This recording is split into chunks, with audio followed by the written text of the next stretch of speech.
नमस्कार मित्रांनो, मी आज आपल्याला आर टी प्रवेशाबाबत महत्त्वाची अपडेट देणार आहे. त्याकरिताच मी हा नवीन व्हिडिओ घेऊन आलेलो आहे.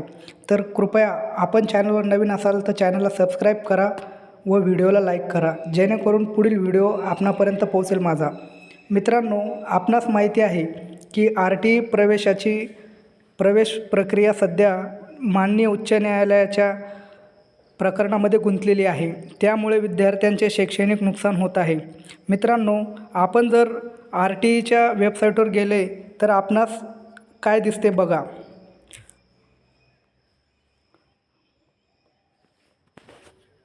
आपण आर टी ईच्या वेबसाईटवर जाऊया.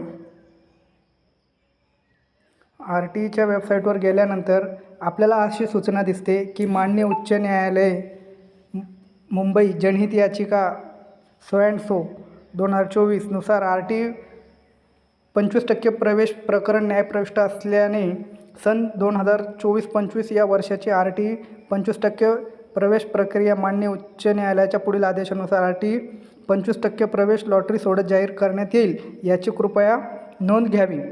तर बघा, आता जे प्रकरण माननीय उच्च न्यायालय मुंबई येथे आहे, आपण त्या प्रकरणाची माहिती घेऊया. सध्या प्रकरणामध्ये काय सुरू आहे. पुढचा प्रश्न आता. तर चला आपण पुढे माननीय उच्च न्यायालयाच्या वेबसाईटवर जाऊया. पुढील विंडो ओपन करतोय मी.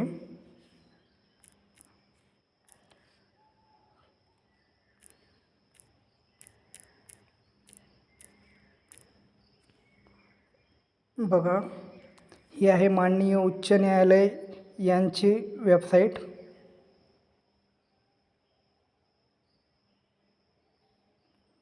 वेबसाईटवर जाऊन आपण केस स्टेटस बघूया. पार्टी नेम वाईज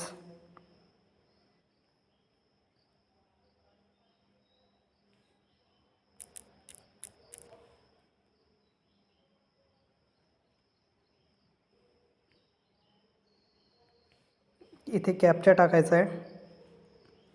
बघा,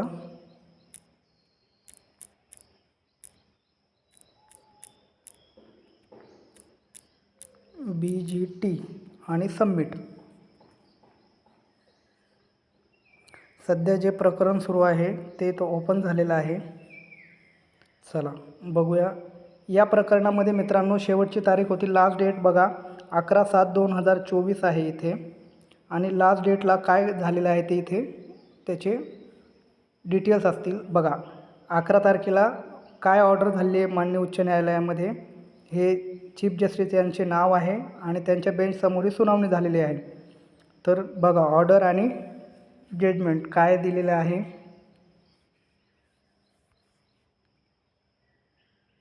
हे बघा, हे पब्लिक इंटरेस्ट जी आपली याचिका आहे ते, आणि अजूनही त्यामध्ये पार्टीज किंवा रिट पिटिशन हे दाखल झालेले आहेत.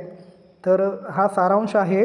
आणि बघा, शेवटी ऑर्डरमध्ये काय म्हटलेले आहे की बघितलेलं आहे. बघा, म्हणजे सुनावणी पूर्ण झालेली आहे आणि हर्ड रिझर्व फॉर जजमेंट म्हणजे रिझर्व ठेवलेला आहे. म्हणजे सध्या माननीय उच्च न्यायालयाने त्यांचं निकाल हा राखून ठेवलेला आहे. तर आपल्या सर्वांची अशीच विनंती राहील की माननीय उच्च न्यायालयाने तात्काळ निकाल ओपन केला तर विद्यार्थ्यांचं शैक्षणिक नुकसान होणार नाही. पण ते आता लवकरात लवकर निकाल जाहीर करतील अशी अपेक्षा करूया. कारण उच्च न्यायालय किंवा न्यायालयापेक्षा कुणीही मोठं नसतं. आपण न्यायालयाचा आदरच करत असतो. त्यामुळे मित्रांनो, हताश होऊ नका, निराश होऊ नका. आपल्या पाल्याच्या शिक्षणाची जबाबदारी ही आपल्यावर असते. तर आपण आपल्या पद्धतीने निर्णय घ्या. नमस्कार. पुढील व्हिडिओ मी लवकरच बनवणार आहे. तर कृपया चॅनलला सबस्क्राईब आणि व्हिडिओला लाईक करा ही विनंती.